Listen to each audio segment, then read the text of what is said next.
Yeah, people, again, welcome to another episode of the Boiler Room. I think this is number 8, looking strong.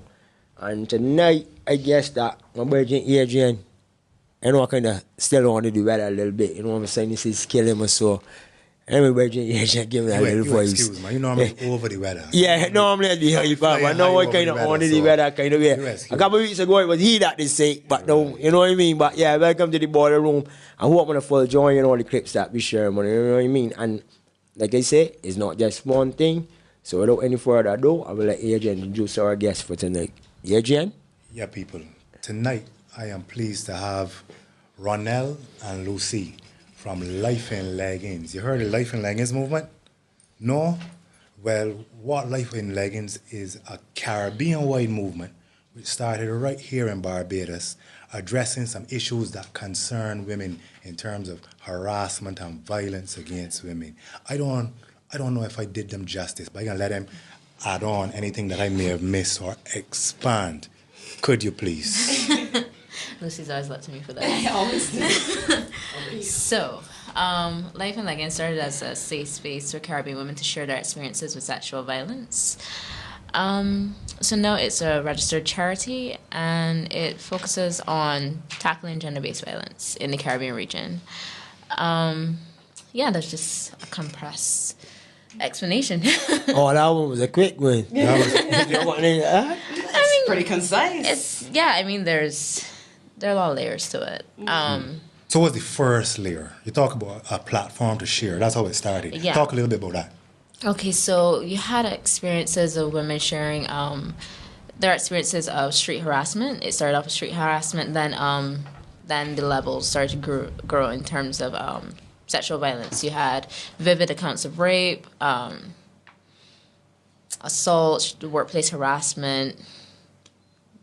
So go ahead. Sorry, it started with these stories online underneath a hashtag, and then that hashtag went regional, and it even crossed throughout the Caribbean diaspora on many levels. And like Renal said, it started with let's talk about being street harassed. Let's talk about when you walk down the street and somebody decides that they're going to seize at you, or somebody decides that they're going to make a comment about a part of your body. And in talking about that, let's really shine a light on how much we don't appreciate it. We as women don't appreciate it. Women and girls. And then we started talking about girls' experience of it, from perspective of mothers who would say what happened with their daughters or what happened to them when they were younger and what their mother then did. So it became intergenerational as well, where even outside of the online space that was created, people were having these conversations in their homes, because Life in Leggings became this thing with loads of people started seeing on their timeline, women that they knew, women that they loved, women that they may have admired, suddenly talking about situations that they would not have imagined them going through.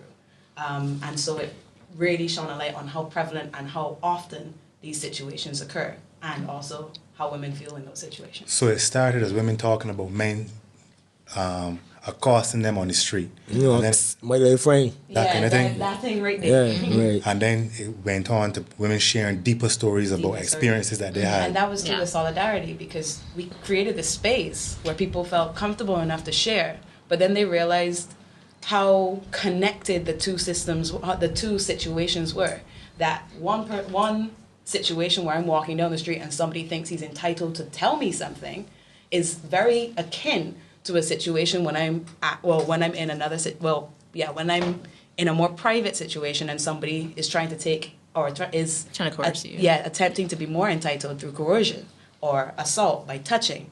So they saw that parallel, and because the space was safe enough and they felt empowered enough and felt like there was solidarity between all the voices speaking, they spoke within the hashtag. There was also another hashtag that went alongside of it, which was from the inbox, where people would then speak out, where women would then reach out to those that had decided that they would be kind of advocates for that or conduits, and then they would say their stories, and then those stories are then put online so that people could remain anonymous. Because as we know in the Caribbean, anonymity is pretty hard because we're a small islands. So yeah, that became another thing. Another thing was, I guess also the progression was that we're taught to silence, these experiences. Silence them? Yeah, I would say silence. Like we, ourselves. Mm-hmm. Like, Smile at yourself. Yeah, smile at yourself. So basically, if something has, like, if I'm walking down the street and someone shouts at me, because it's not encouraged for me to retaliate and say, well, don't do that. Don't make me feel uncomfortable in this public setting. I deserve to feel, to exist without this harassment in this public space. That I kind of just, like, push it down and continue about my day. So I silence myself. Because that's a big part of Caribbean culture. Yeah. At least I can speak for Barbados. A big part of Caribbean culture. It's kind of accepted that if you walk down the street as a woman, see you look pretty, I'm gonna be like, yo, my little friend, what's going on? But the thing about it is, as far as silence is good, I don't want to feel like nobody should tell nobody don't walk on the mountain so that don't do something to them. You know what I mean? That's being human. You know what I mean? You can't see me walking and you're like, yo, Rasta man. You go out there, you look at you like you foolish. Like I can just walk over the bike, the people, I mean, just to sell you. That's the same, and that is going across the board. They don't just start realize that you're women, but the one part where I really get baptized into the life and leggings movement was when Sharian Norris, I think her name is, she had mention of it and thing, but how she described it, like it was rough. Because she was saying like, yo, because I see it happen. Don't get me wrong, I see it happen right in front of me. But the thing about, when you look at, when she was saying that if you don't step up and say something, sometimes they know the men that saying something might go a strap on them. Yeah. I got a pen or a pencil or a little pocket knife in my pocket. You go to them the wrong way, you could get clapped. And it's the same thing that the women then have to face, which is when a man comes at you, seats at you, holler at you, you don't know if that man got a gun. You don't know what that man's intention really is. So that women have been actually killed because they've rejected people or they've not given people like the aggression that we face when I could tell you when I walk down the road and somebody is like, psst, and then I don't look at them and then suddenly it's like, well, you look real stink, and then all of a sudden it's like cuss word upon cuss word, and I'm just like. And then he starts to turn and look to the other men around him like, to be like, not like if to reaffirm his rage in a sense that she ain't really look that good or whatever. Because and even though the men ain't saying nothing, their silence to him means that they kind of agree because they're not opposing and saying, well, fam. But I get out from a man point of view. Me as a man, when you see that again and she don't notice you, and you turn around and tell me, oh, I just stand up and look at you, you stupid. For real, you gonna be stupid? Are you dumb? It gonna be a reason why she ain't answer you, why she ain't paying you the money. Why you gonna turn around now to ask me or tell me something about the woman? She made the point on you. That I call it a point, like, yo, I serve points you on the day. Like, yo, she just made a point on you, like, you lost. She didn't even pay you the money. She didn't even look at you. She didn't even give you the attention that you want. Dude, but then we move on. God, jump in the bed and what I'm saying. But then we also need to start talking about why it is that, as you can very easily notice that person has just received rejection. But why is it that when some guys receive rejection, they go into this fit of rage and they go into this uncontrollable kind of this feeling that I have to win in some way or another? Because that's ego. Something we need to teach. Exactly. That's it's an ego thing. Because men about. Every like, let me say two of y'all walk down the road and you're like, my friend, and one of the one say that to me. The other 8 men out there that ain't saying nothing, and be like, yo, you see, you don't even noticing you, boy, go home and bathe. You know what I mean? It be like a push down to them. So now, in order for them to feel more gratitude, then you look at you and start to find other words to tell you. But in the meantime, the same other man back there saying, yo, he's a real ass. So he don't really get, it might look like gratification on a woman point, whereas like that man there saying, they saying that, but so the man is disrespecting. And the thing about it is, so you could do that just because the men are not vocal and keeping noise, that don't mean that they're supporting. Yeah, they're doing all of it. Like, I ain't saying in some cases they do support them, but in some things, men be like, yo, he retarded. Like, so you actually hear men say, like, yo, he's so stupid. Like, I know what I do, for instance. Hey, boy, John, don't lay inferior on my family. But anyway, better point. Every woman that pass, my friend, your boss, see that guy, this, that, the next, and the third, right? You know, every time he open his mouth, I be like, I just waiting that one day somebody can just come straight and just hit you on all your teeth and turn into chiclets. And you can just chew them and swallow them. Because to me, it's like, I can't get the reason why you just keep doing it. But they know, on the other side, they got women that are accepting of that behavior. And that's something else that we That's the fight that when really got is that, like, I ain't saying that this is not a fight against the men that doing it, but they got women that you tell them, yo, my friend, you're nucky fuck. Yo, he's an idiot, yeah. You know what I mean? You tell a girl, if you try to be nice, you say something like, my friend have a nice day or something, she don't want to notice you. My friend ain't want to bully you. Yo, you saying that? See how You get a reaction. Wait a minute. I mean, I don't deal with them types. You know what I mean? I let them know, like, yo, damn my speed. You know what I mean? Because if that's where God says the guy rebel to you, they got I mean, that's beyond disrespectful. No, you know what's that? Boy, you want to bully them? To be honest, I've never even thought that that could be one of the reasons why it gets as graphic as it gets. Because I've just been sitting there and just be like, why do you think that by telling me you want to boo me, I can be like, yes, daddy, let's go? Like, how do you think that's going to happen? It is possible it works. But in some, that's what in some cases, Right, with some women is accepting of it. If you socialize a woman to think that a man hollering at you on the street is a compliment, would you expect you to respond? I mean, it also goes into how we socialize women. Because we socialize women as well to accept some really fucked up things. Yeah. So, I mean, like, same way how we socialize women to think that the other woman is her enemy, we socialize women to think that street harassment is actually a compliment. I mean, we also need to start... But, I mean, sorry, oh shit. But basically, you could tell, for me, I mean, even though I was socialized that way, I just didn't like it. Right. I really did not You don't like got to accept, man, that everybody push down you short. That's the thing. You do that to young birds. I know, but sometimes we have to remember all the different situations that these women or these girls might be coming from, because sometimes it happens from the time that you're like tiny, and you're about 5 and somebody hits you and you're just like, well, he just likes you, that's okay. And then you're like, okay, so I can equate love with violence or affection with violence. Right. Therefore 2 = 2 means 5. I can keep that equation in my head. And then when I get a little bit older and I start growing breasts and then the men are giving me a certain amount of attention, then suddenly that is also something that we expect, because if you're attractive as a young lady, that means you're going to get that attention. And that's also something we need to appreciate. And so the more that kind of comes into your head and you're told that, we also are told that as women, the most important thing we can have is our beauty, right, or our sexual attractiveness. Right. And if we begin to think that those are the only parts of values that we have as people, then it's very easy to see where that toxicity and that idea that we must always have a positive response to men comes from. And then when we also start looking at like some of the stories on the Leggings hashtag was about the sexual abuse, the children's sexual abuse that happened. And when you start thinking about what children go through and what that effect has, what that trauma effect can have on a child, their self-esteem gets ruined. So when they latch their self-esteem onto beauty, and then you put that into the equation as well, you begin to see exactly why women might think it might be best if I just kind of laugh and giggle when he tells me that my pussy fat.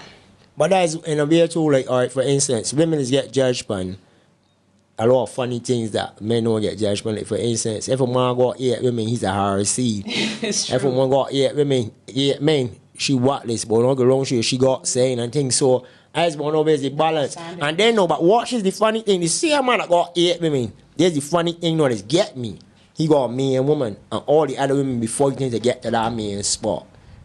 So, exactly, like, how can show you respect when you know that, yo, you and Sabrina was fighting down the street for Darl attention because Darl is the chief on the block. You understand? And then you want respect. I know girls that things happen to, I mean things and get the nucky cut up and all of that there, yo. Serious things, yo. I mean, rough. I come from that part of the world, people shot the even certain things, you know. You see them, like, for instance, they see 2 little girls in the van stand fighting. There's a video that going on. Watch, a man, this is exactly how a man was standing up for the van like this.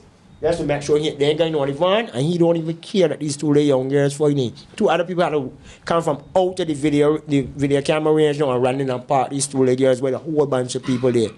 You understand? And there's what people is always say. People always go back to this part. And getting involved because I ain't one day. These young sis killing you nowadays. You can date easy. So like in a case where as like women walking on the street and getting harassed, a man might be a punk and tell you say, if we say anything, you know, this man gonna slap me and my mouth, but he really won't speak up. But in his mind, he telling himself, the minute I say saying, I can get met look like a punk out here. But there's also another opportunity for men to speak up, and that does. Sorry, my voice is a little bit funny, and it doesn't necessarily have to happen in that moment. I mean, we understand that saviorism is problematic, and you have to keep yourself safe at all times. I never heard that one before, saviorism. Saviorism. It's the concept of basically trying to be a savior. And that can be problematic. But what you can do as guys is when you're having conversation with your friends and you hear your friends say something or disrespect women in a certain way, and then that alarm bell goes off and you know you got a certain relationship with that brethren, you could just be like, to be honest, why you think you think like that, or why, or talk them through that process. And just like that, we start challenging behaviors. And these men probably have never been challenged before in their life. But that's it, yeah, and the thing is too. Say you're right. Yeah, you know what I mean? And that's the thing is too, like, suddenly you will see men stand up and you will see 100 men there standing up. But only one, a man only know one man of that crowd. So if he step up now to see something, he don't know the rest of men. Next, you know, we got even a bigger problem. Because it's got from one extreme to the next, like that nowadays. It don't got that, like years ago, it be, man, will do this and that. Nowadays, it's beyond that extreme, like, bam, Now like, you, quick. now you put it like that. So if I as a man don't want to tell the man, listen, you're wrong, because I'm afraid of what he might do.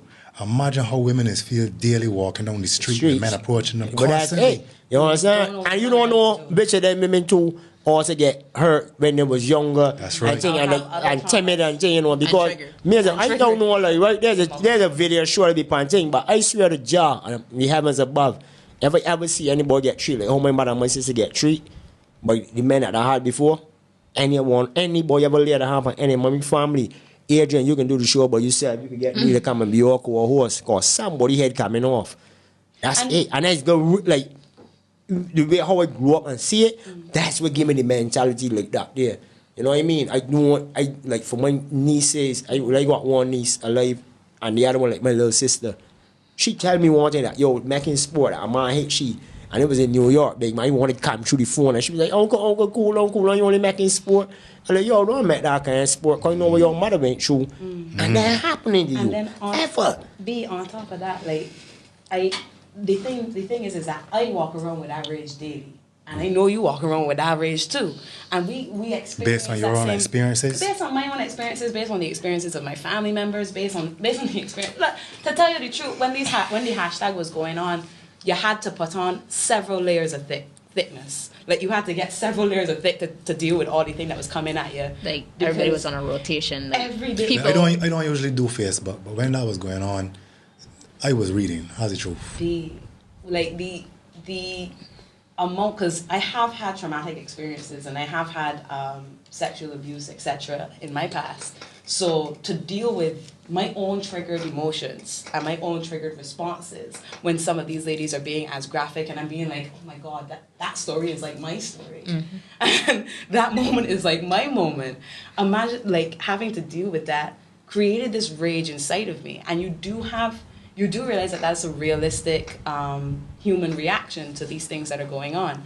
But we just have to, it's not so much bottle it, but I guess kind of redirect the rage and the energy and put your thinking head on and be like, okay, so you know that this is going on internally, but then how do we turn that into something so that my daughter, my niece, doesn't have to experience Well, I'm this? glad you said that, because as I was reading, right, my thinking was, this can just be some venting for a few days, and eventually can die off, and we can go back to our regularly scheduled programming. Because that's the norm. That's the norm, bro. That's the norm. That is what I You know what I mean? expected. Hey, boy, kick up rumpus. That's what everybody was First hoping 2-3 for. weeks. Yeah, that's what people Yeah, hope no, that's they what- can especially keep quiet. men. Yes, no, but it turned into something. Because you see them march through the city and all that there. Really channel You know that what I rage mean? into positive action, so I'm proud of you. Thank you. Yeah, she was out front. She was like all over the place. Yeah, she was like, Her girl's like, yeah, she was out I said, front and all "Where'd that. you see I can remember seeing her when I was in by sports and games there on Robert. I bought them on Robert Street. I remember seeing her running up, and like a couple of my friends. I think Zinga was there too. Yeah, Zinga. Yeah, and thing, you know what I mean?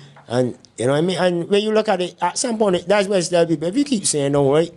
And these women just show you how strength in numbers is a count for something, you know. It might not look that big to you, but then when you leave and go somewhere else and look back on it, then you really see. You see, it don't look that big to you jumping it, you know.